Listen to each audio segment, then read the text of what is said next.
The Galactic Council Hall was silent. Stars shimmered through the great crystal dome that rose above the assembly, casting silver light over the circle of alien delegates.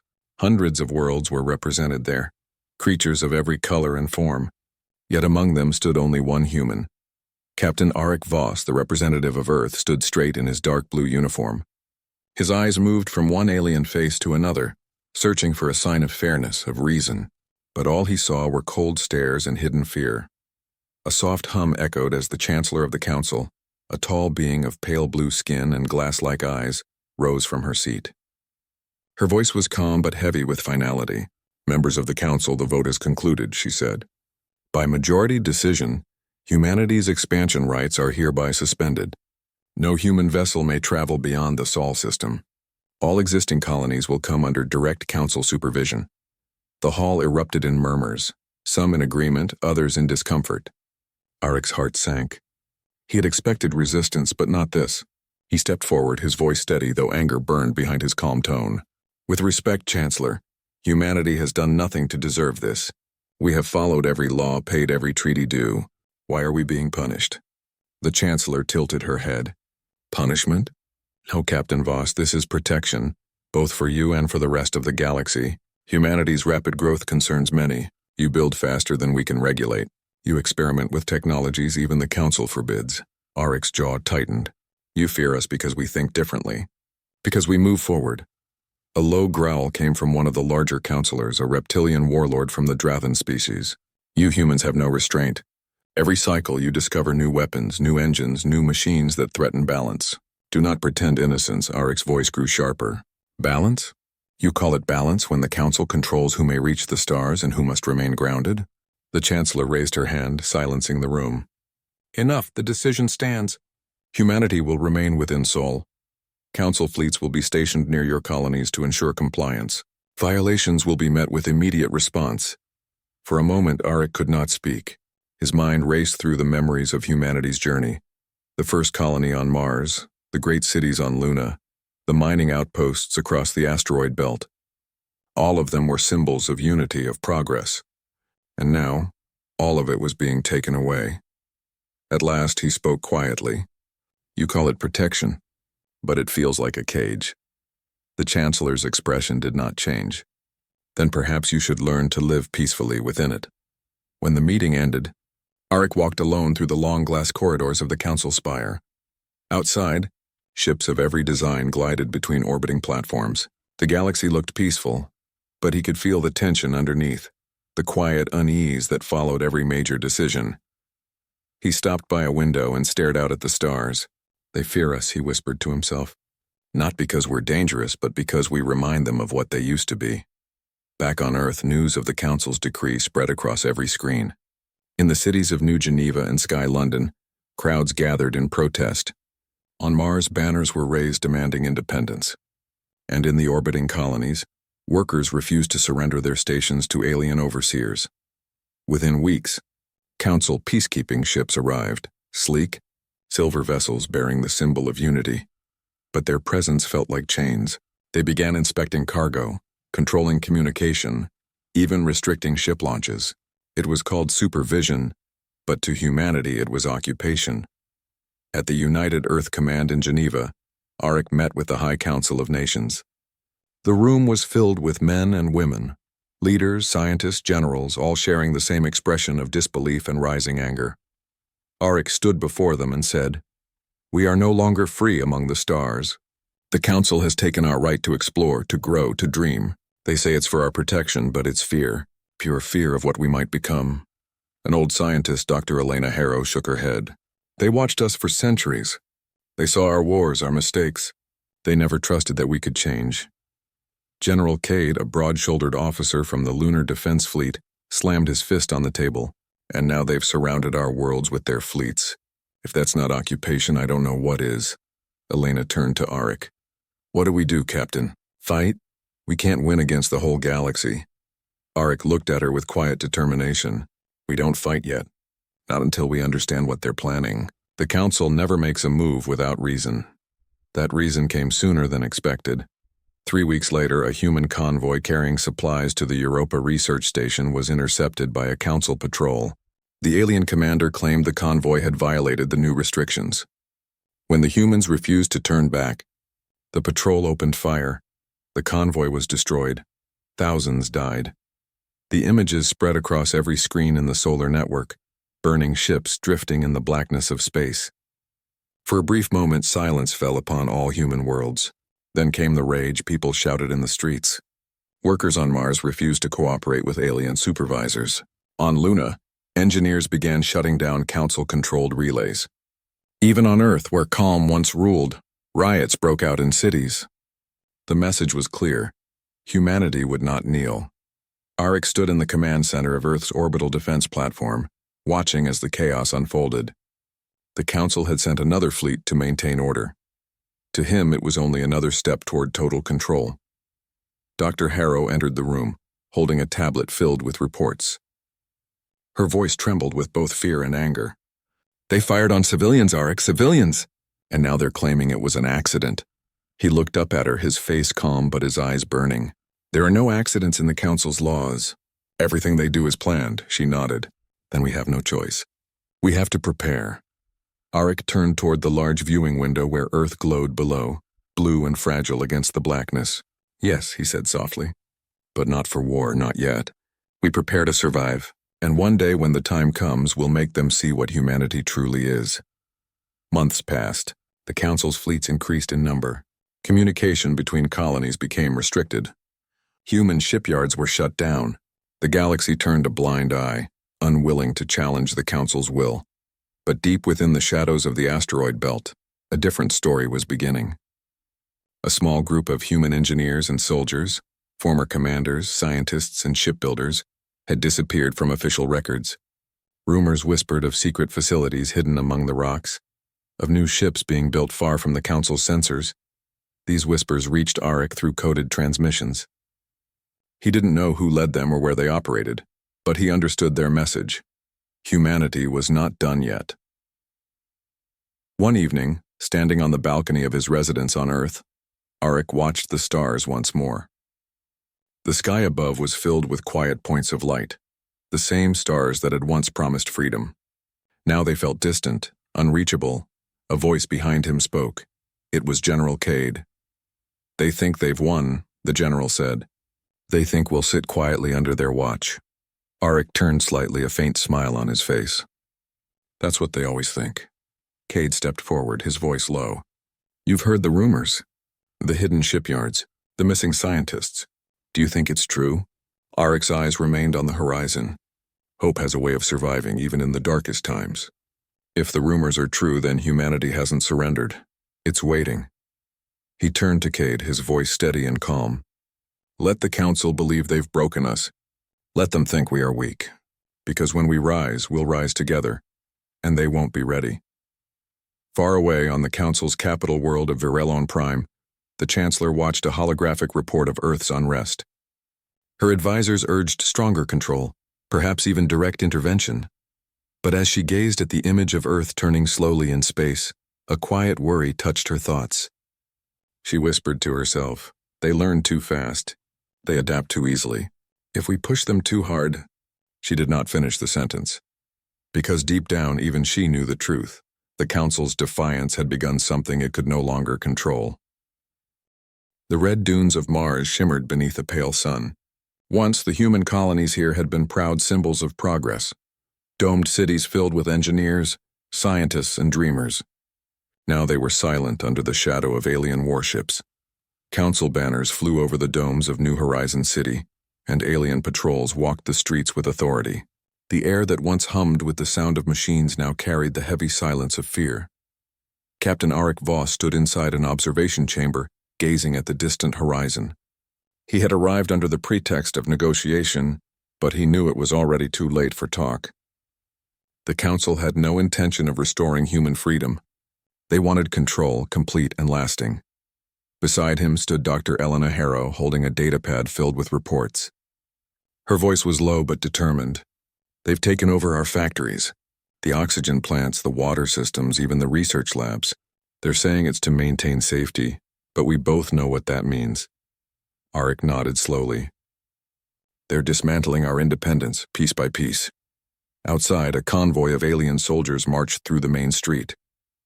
Their metallic armor reflected the pale light, their movements precise and cold. Humans watched from behind closed windows.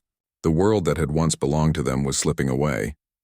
Then, through the static of Aric's communicator, a hidden message came alive. A man's voice whispered, "Project Dawnfire is ready."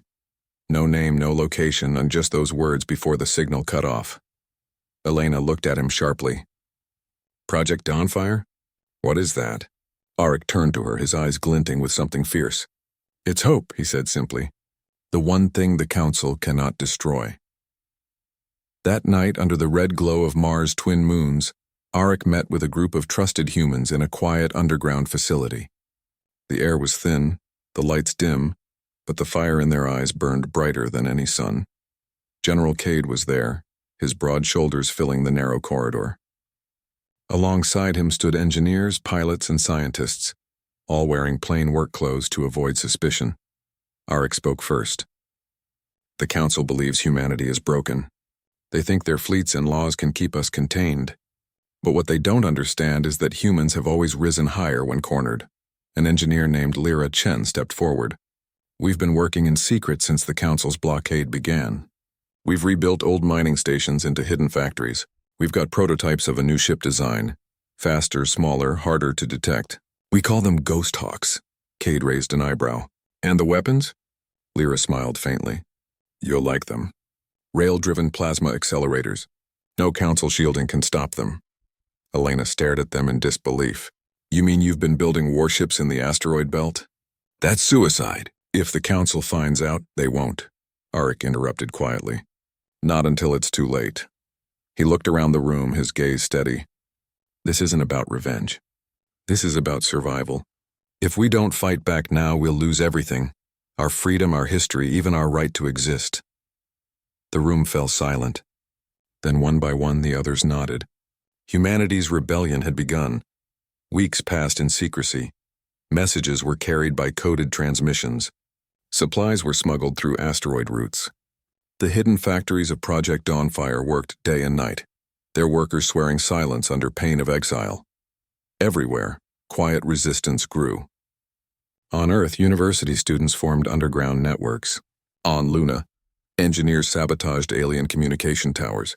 On Mars, humans refused to work for the Council's soldiers, instead forming their own defense units.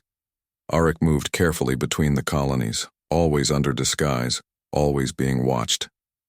He knew the Council was searching for the leaders of the rebellion. But what they didn't know was that the rebellion had no single leader. It had thousands of them, scattered among the stars. One evening, as he traveled through the underground tunnels beneath New Horizon City, Aric came across a group of children drawing on the walls. They were drawing ships, human ships, rising against alien fleets breaking through stars. One of them looked up at him and asked, "Mister, are we ever going to be free again?" For a moment, Aric couldn't speak. He knelt down and smiled gently. "Yes," he said softly. "One day you'll look at the sky and see no ships but ours." The child smiled and went back to his drawing. The next day, disaster struck. The Council discovered a human supply route hidden between Mars and the asteroid belt. They attacked without warning, destroying the transport vessels and capturing survivors. The Chancellor of the Council appeared on every broadcast, her voice calm as she declared, "Humanity must understand that disobedience brings only pain. The Council's law is for order, not for cruelty. Surrender your hidden fleets and peace will return." But peace was already gone. When footage of the destroyed convoy reached Earth, the world erupted. Protests turned into revolts. Workers refused to obey alien orders, and in the dark, humanity's secret fleets began to move. Aric watched the footage from a command center deep inside a Martian canyon. His hands clenched into fists. "They fired on unarmed ships again," Cade said beside him. "We can't just sit and watch." Aric turned toward him. "I know it's time." He opened a secured channel. The screen filled with faces. Human commanders from hidden bases, shipbuilders from Luna, scientists from the belt. Each of them waited silently. Aric took a deep breath. "We've lived under their rule long enough. The Council took our colonies, our ships, and our people, but they made one mistake and they thought we'd accept it. He paused, his voice calm but filled with fire. From this moment, humanity stands united. No more fear. No more silence. We will fight, not for revenge but for freedom. Cade raised his hand in salute. For Earth. The others echoed, their voices strong and clear. For Earth. The first human warship of Project Dawnfire launched 2 months later. It was called the TSS Resolute, and it was unlike anything the galaxy had seen. Its hull was built from new alloy composites resistant to plasma fire. Its engines could warp through gravity wells undetected. And its weapons, rail-driven accelerators powered by fusion cores, could pierce even the Council's largest cruisers. When the Resolute emerged from the asteroid shadows, its crew stood ready. They knew the risk. The Council's fleets outnumbered them 100 to 1, but they also knew something the Council didn't. Humans had learned from centuries of struggle that courage was stronger than numbers. Arik watched the ship through a holoscreen, pride shining in his eyes. They'll never see it coming, he said quietly. Elena stood beside him, still anxious. Arik, as if we do this, there's no going back. He looked at her and smiled faintly. There never was. A few weeks later, under the crimson skies of Mars, the first battle began. The Council's occupation fleet hovered above the planet, 12 warships guarding the orbital stations. They didn't notice the faint signal pulsing from the asteroid field nearby. Then, from the darkness, the Resolute struck. Its railguns fired with thunderous force, blue streaks of light tearing through space. The first Council cruiser exploded instantly. No shields, no warning. The next fell moments later. In less than 20 minutes, the entire alien fleet was in flames. For the first time in years, Mars was free. When the message reached Earth, people flooded into the streets cheering and crying. Humanity had done the impossible. They had defeated the Council's fleet. In the Council Hall on Prime, panic spread. The Chancellor stared at the holographic report in disbelief. One ship? She whispered. One human ship did this. Her advisor, a scaled being from the Drathan race, hissed in alarm. They've been preparing for years. We underestimated them.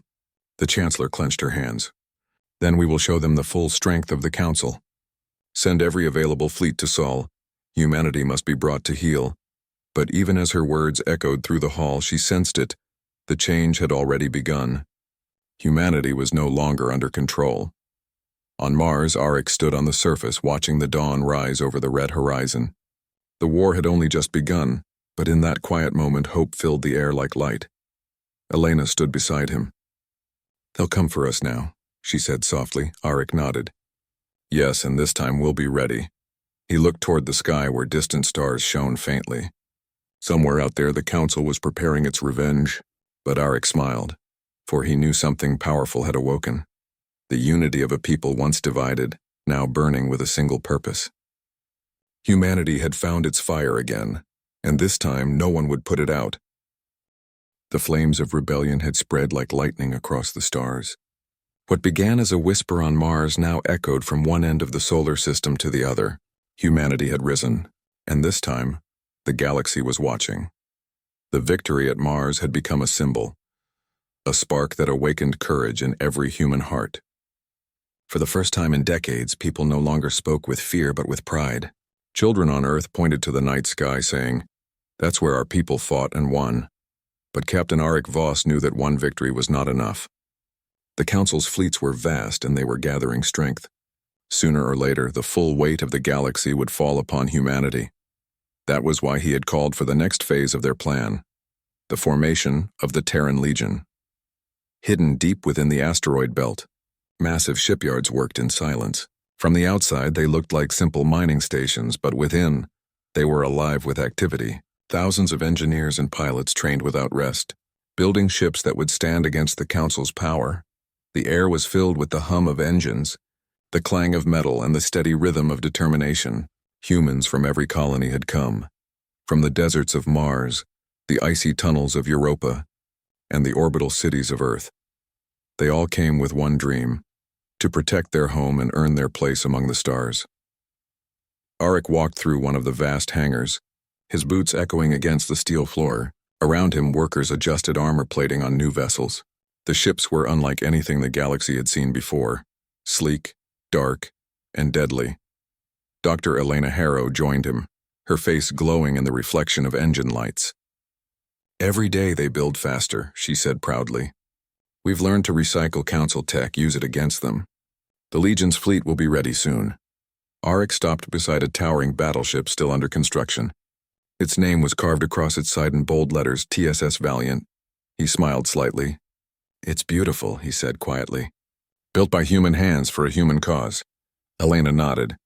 "When the Legion launches, the Council will finally understand what unity means." In the following months, the Terran Legion took shape. At its heart was a fleet of newly built ships, the Valiant, Resolute, Endeavor, Liberty, and dozens of smaller cruisers and interceptors. Each ship carried a crew of men and women who had trained in secret under the harshest conditions. But the Legion was not just a fleet. It was a symbol. Across the colonies, humans began to wear the insignia of the Legion, a silver star surrounded by a ring of flame. It represented not destruction, but the burning will to survive and rise again. Auric stood before the assembled captains of the fleet inside the main command hall. Their uniforms were simple, marked only by the silver insignia on their shoulders. The room was silent as he stepped forward to speak. "When they took our freedom, they thought they had broken us," he began. "When they destroyed our ships, they believed they had silenced us. But they forgot one truth: humans don't give up." He paused, letting his words sink in. "We've built this Legion not for conquest, but for survival. Every ship here carries the spirit of every life they tried to control. And today that spirit will fight back." A roar of approval filled the hall. The captains saluted in unison, their faces lit with determination. From that moment, the Terran Legion was no longer a secret. It was a movement, a promise written in the fire of human courage. The Council soon learned of the Legion's existence, and panic spread through their ranks. Reports came flooding in from outlying sectors, human ships striking Council outposts, freeing captured colonies, disabling communication relays. The Chancellor watched the reports from the safety of the Council hall. "They were supposed to be contained," she said coldly. "How did they build such a fleet under our watch?" Her advisor, a gray-scaled being from the Drathan species, replied nervously, "We underestimated their unity, Chancellor. They've combined old Earth tactics with new technology. Their weapons bypass our defenses." The Chancellor's eyes narrowed. "Then it's time the galaxy sees what happens when humanity defies us. Assemble the Grand Fleet." Far from the Council's capital, the Terran Legion prepared for its first major battle. Their target, Orthis Station, a heavily fortified Council stronghold guarding the trade routes near Jupiter. If Orthis fell, the entire outer system would be open for human control. Inside the command deck of the Valiant, Auric stood before the holographic map of the battlefield. Red markers showed the enemy fleets. Blue lights marked the Terran forces. The odds were not in their favor. The Council had twice as many ships. Elena looked at the map and frowned. "They'll expect a direct attack. We can't win in open combat," Auric nodded. "That's why we won't fight on their terms." He turned to his officers. "We'll divide the fleet. The Resolute and Endeavor will strike from the asteroid field. The Liberty will deploy drones to jam their sensors, and the Valiant will lead the decoy assault head-on." General Cade grinned. "Risky, I like it." Auric smiled slightly. "The Council believes humans fear death. Let's remind them we fear nothing but surrender." The battle began at dawn. Council ships emerged in perfect formation, their shields glowing like suns. The alien admiral broadcast his message across all channels. "Human vessels, surrender now. You stand no chance against the Grand Fleet." Auric listened quietly, then replied, "You said the same thing at Mars." With a single command, the Terran Legion moved. From the darkness of the asteroid belt, the Resolute and Endeavor burst forward, firing precision railguns that cut through enemy shields. The Liberty released swarms of drones, flooding the Council's sensors with false signals. Confusion spread through the alien ranks, and at the center of it all, the Valiant charged straight into the heart of the enemy line. Its railguns roared, firing shot after shot, tearing through cruisers that had never known defeat. "Target the command ship," Auric ordered. A bright blue beam erupted from the Valiant's main cannon, striking the Council's flagship with a thunderous explosion. The ship cracked apart, its engines burning out as it drifted into the void. The battle was over within an hour. Orthis Station was free. Across the galaxy, news of the human victory spread faster than light. The unthinkable had happened again. Humanity had defeated the Council's strongest fleet. On every human world, people celebrated. Miners on the belt banged tools against steel walls. Children on Earth lit lanterns in the night sky. Even some alien species began whispering words of admiration. For the first time, the galaxy feared and respected humanity in equal measure. But Arik did not celebrate. He stood on the bridge of the Valiant, staring at the wreckage floating silently in space. Around him, officers cheered, but his eyes were thoughtful. Elena approached him quietly. "You should be proud," she said softly. "We've done what no one thought possible." Arik nodded slowly. "Yes, but this is only the beginning. The Council won't stop. They'll come with everything they have." Cade joined them, his voice calm. "Then we'll meet them with everything we are." Arik looked out at the stars, the countless lights that represented both hope and danger. "When this war ends," he said quietly, "I don't want fear to rule the stars again. Not theirs and not ours. We must be better than the Council ever was." Elena smiled faintly. "That's what makes us human, Arik. We fight for more than survival. We fight for meaning." He looked at her, and for the first time in a long while, a small spark of peace flickered in his heart. On GalacticPrime, the Chancellor stood before the Council assembly, her voice trembling with anger. "The humans grow stronger with every battle. Their unity spreads like fire. If we don't crush them now, they will reshape the order of the galaxy." But among the Council members, doubt had begun to grow. Some spoke quietly of negotiation. Others wondered if humanity's cause was just. The Chancellor silenced them with a cold glare. "Then I will take command myself. The next battle will decide the fate of both our worlds." Meanwhile, deep in the dark between stars, the Terran Legion gathered for what was coming. New ships joined daily, their engines glowing like rising suns. On every world, humans spoke one truth. "We are the Terran Legion. We do not bow. We do not break. And we never forget." Arik watched the fleets assemble, hundreds of ships standing ready. The time for hiding was over. The time for reckoning had come. He whispered to himself. The Council wanted to contain us. Instead, they've created something greater, the united strength of humanity. And as the Legion's ships began to move toward their next target, the stars themselves seemed to tremble. The galaxy was burning with change. For centuries, the Galactic Council had ruled with unquestioned authority. Their laws were absolute. Their fleets were unmatched. Their word was final. But now, that order was crumbling, shattered by a species they once called too young, too reckless, too human. The victories of the Terran Legion had spread across the stars like wildfire. One by one, human colonies freed themselves from the Council's grip. The once feared alien fleets fell silent in the face of humanity's relentless unity. From the frozen moons of Neptune to the glowing rings of Saturn, humans rebuilt their banners, their pride, and their hope. And at the center of it all stood Captain Arik Voss, commander of the Terran Legion and the symbol of Earth's defiance. In the vast command deck of the TSS Valiant, Arik studied a holographic map filled with red and blue lights. Red marked the Council's remaining strongholds. Blue marked the systems liberated by humanity. For the first time, the blue outnumbered the red. Dr. Elena Harrow stood beside him, her expression both proud and worried. "They've lost half their fleets," she said softly. "But they still control the core worlds, and GalacticPrime remains untouched."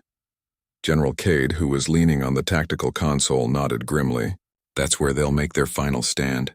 Every Council species will defend that world to the last." Arik's eyes hardened. "Then that's where we end this." Elena turned to him in concern. "Arik, we've fought nonstop for 2 years. Our fleets are strong, but the Council's capital is surrounded by defenses older than our species. We can't simply charge in." He looked at her, calm but resolute. "We won't charge in. We'll break their unity the same way they tried to break ours, from within." Across the galaxy, something remarkable began to happen. Species that had once served the Council out of fear began to question their loyalty. The Rians, a peaceful race of water dwellers, sent secret supplies to human fleets. The Taraxi, once enforcers of Council law, declared neutrality. Even some of the Council's own officers began to whisper doubts. On a captured Council outpost near Sirius, Arik spoke to a prisoner, a tall insectoid commander named Vorash. You've lost 5 fleets, Arik said calmly. You know this war is over. Why keep fighting? Voresh's mandibles clicked softly. Because the Chancellor demands it. She says humans will destroy all that we built. Arik's tone was steady but firm. We're not here to destroy. We're here to be free. That's something the Council never allowed. Voresh tilted his head. Freedom. You risk everything for that word. Arik leaned forward. Yes, because without it we're not alive, just existing under someone else's rules. For a long moment Voresh was silent. Then he said quietly, Maybe the galaxy needs your kind more than it admits. Back on GalacticPrime, the Chancellor stood before the Council Assembly. The Grand Chamber, once filled with pride and confidence, now echoed with fear and doubt. Delegates shouted across the floor. The humans are unstoppable. They're freeing worlds faster than we can respond. Half our fleets have surrendered. The Chancellor struck her staff against the floor, silencing them. Her voice was sharp and commanding. Enough! Humanity's rebellion is a threat to every species in this council. If they win, they will bring chaos to the galaxy. We must unite or perish. But even as she spoke, she could see it, the cracks in their unity. Some counselors looked away, their loyalty fading. She clenched her hands tightly. If they will not stand with us, she whispered to herself, then we will stand alone. Meanwhile, the Terran Legion prepared for its final campaign, Operation Dawnlight. The plan was simple but daring. Strike directly at the Council's capital. Destroy the Central Fleet, disable the defense grid, and end the war. The risk was enormous, but there was no turning back. Humanity had come too far to stop now. In the war room of the Valiant, the captains of the Legion gathered. The air was tense but filled with quiet determination. Arik stood before them, his voice calm and strong. The Council wanted to erase us from history. Instead, we became the storm that reshaped it. Tomorrow we face their full power. Some of us may not return, but every life given will light the path for the generations to come.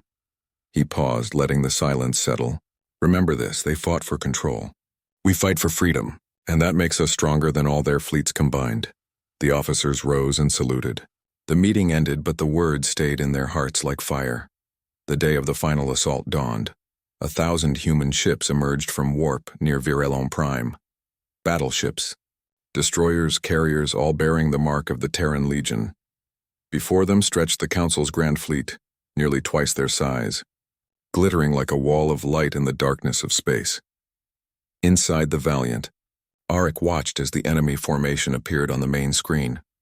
General Cade's voice was steady. They've brought everything, Arik, this is it. Arik nodded. Then let's finish this. The Council's flagship transmitted a message. The Chancellor's face appeared cold and proud.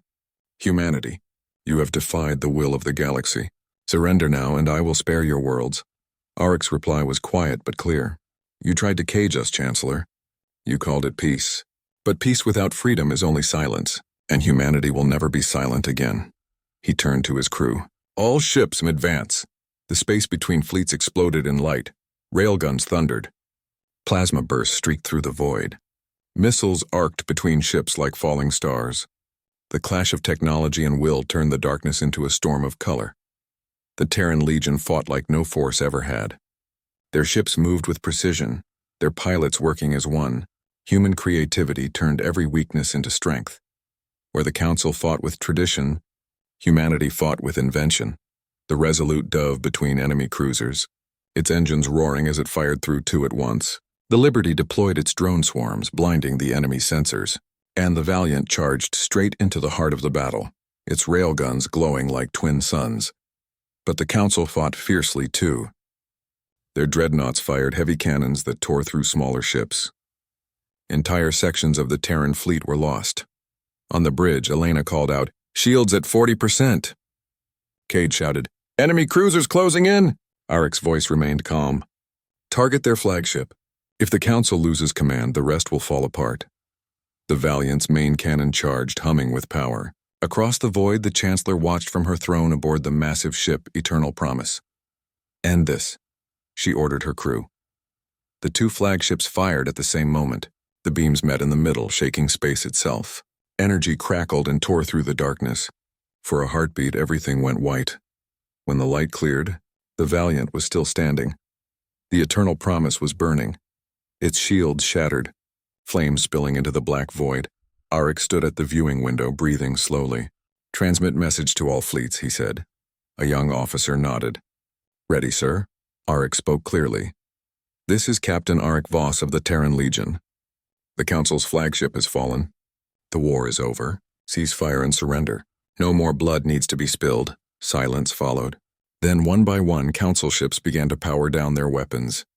The battle was ending, not with destruction, but with choice. On the surface of ViewRelon-Prime, the great cities were silent. The once mighty halls of the Council now stood in ruins. Arik and his team landed near the main building, walking through the shattered gates. The Chancellor was there, surrounded by guards who no longer held their weapons. She looked at him with weary eyes. "You've destroyed everything." Arik shook his head. "No, we destroyed the chains that held us. The Council's rule is over, but the galaxy doesn't have to fall. It can begin again, together." For the first time, the Chancellor said nothing. She turned away, silent. Arik looked out at the horizon. Ships filled the sky, human and alien alike, standing still for the first time in centuries. Elena stepped beside him. "Is it really over?" He nodded slowly. "Yes, the Council has fallen, but now we must build something better." Cade smiled faintly. "And what shall we call it?" Arik looked up at the stars, his voice calm and firm. "The Terran Union, not an empire, but a promise. A promise that no one will ever rule by fear again."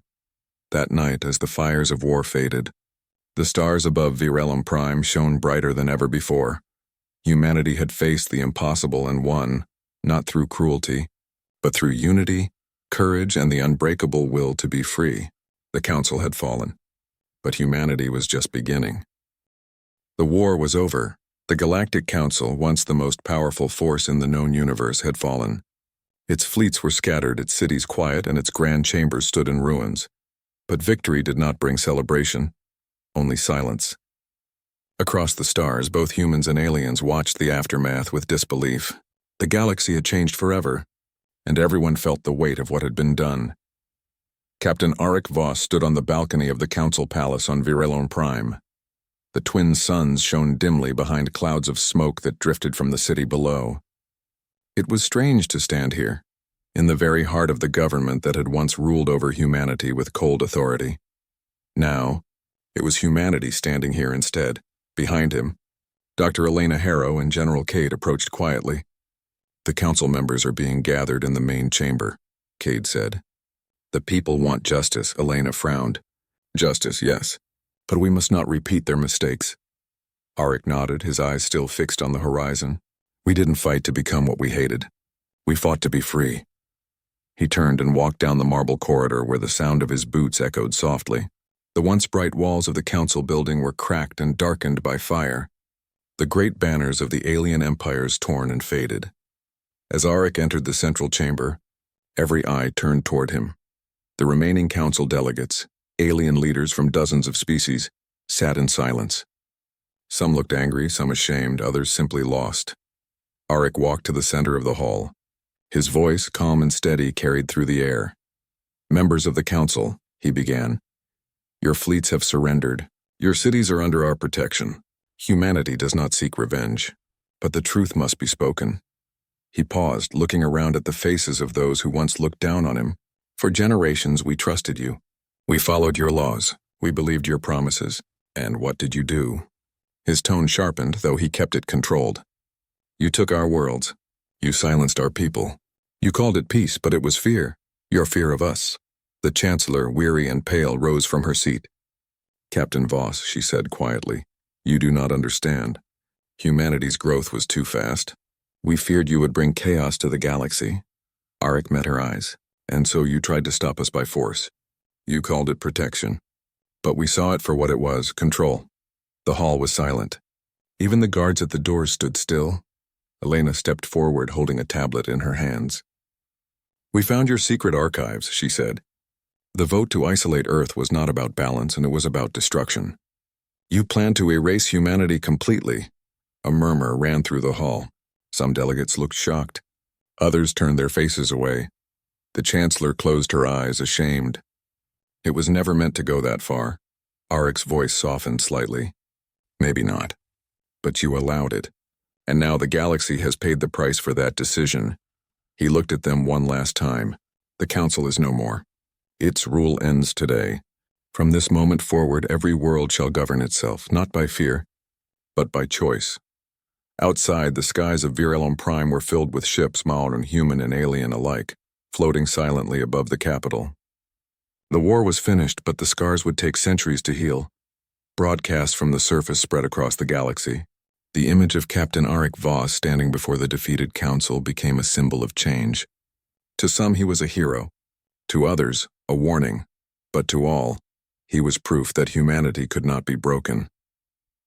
Later that night, Arik returned to the command deck of TSS Valiant, now orbiting above the planet. He stood by the large viewing window watching the stars. Elena joined him quietly. "The galaxy is waiting, Arik," she said. "Every system wants to know what happens next." He gave a small smile. "Then we tell them the truth.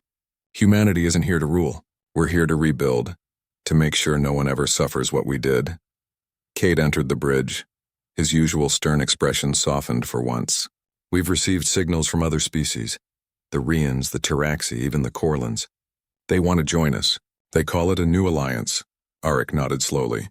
"Then that will be our answer to the Council's darkness, not vengeance, but unity." Elena smiled faintly. "And what shall we call this new alliance?" Arik looked out at the endless stars, their light reflecting in his eyes. "The Terran Union. A promise that no one, human or alien one, will ever live in fear again." Weeks passed. Across the galaxy, the Terran Union began to take shape. Human engineers and alien scientists worked side by side to rebuild destroyed worlds. Former enemies shared knowledge and helped restore cities that had once been battlefields. For the first time in history, the galaxy felt a fragile kind of peace, one built not on control, but on respect. Still, not everyone accepted the change easily. Some old council admirals refused to surrender. They hid in deep space, gathering fleets of loyalists. They whispered that humanity would one day become the very empire it destroyed. When the first of these fleets attacked a neutral colony, the Terran Legion was sent to respond. This time, there was no hesitation. Humanity had learned too well what mercy meant to tyrants. The Valiant led the fleet once more. Arik stood on the bridge as the enemy ships appeared on the radar. Cade turned to him. "They're refusing to stand down, sir." Arik's expression was calm but cold. "Then they've made their choice," Elena whispered. "No one escapes this time." Arik nodded. "No one." Moments later, the Legion opened fire. The enemy fleet vanished in light. The battle lasted less than an hour. There was no triumph in Arik's eyes, only resolve. He had seen enough death. He wanted only peace, but he knew peace must be protected. Months later, the galaxy gathered on Earth for the first meeting of the Terran Union. Delegates from dozens of species arrived, each one equal, each one given a voice. The meeting was held in a vast hall overlooking the rebuilt city of New Geneva, where once the ashes of war had fallen. Arik stood before them not as a conqueror, but as a leader chosen by all. "My friends," he began, "today we begin something new. The old council ruled through fear. Let us rule through trust. The mistakes of the past belong to all of us, and so does the future." Applause filled the hall, a sound not of victory but of hope. Elena watched from the side, her eyes bright. She whispered to Cade, "Do you think the galaxy is ready for peace?" Cade smiled. "If anyone can guide them, it's him." That evening, Arik walked alone to a small hill outside the city. The stars stretched endlessly above him, the same stars humanity once thought it would never reach again. He remembered the long years of struggle, the Council's betrayal, the loss of lives, the endless battles, and yet humanity had risen, not to destroy but to build something greater. He knelt and placed a small metallic badge in the soil, the emblem of the old Terran Legion. "Rest," he said softly. "Your fight is done." Then he stood, lifting his gaze to the heavens.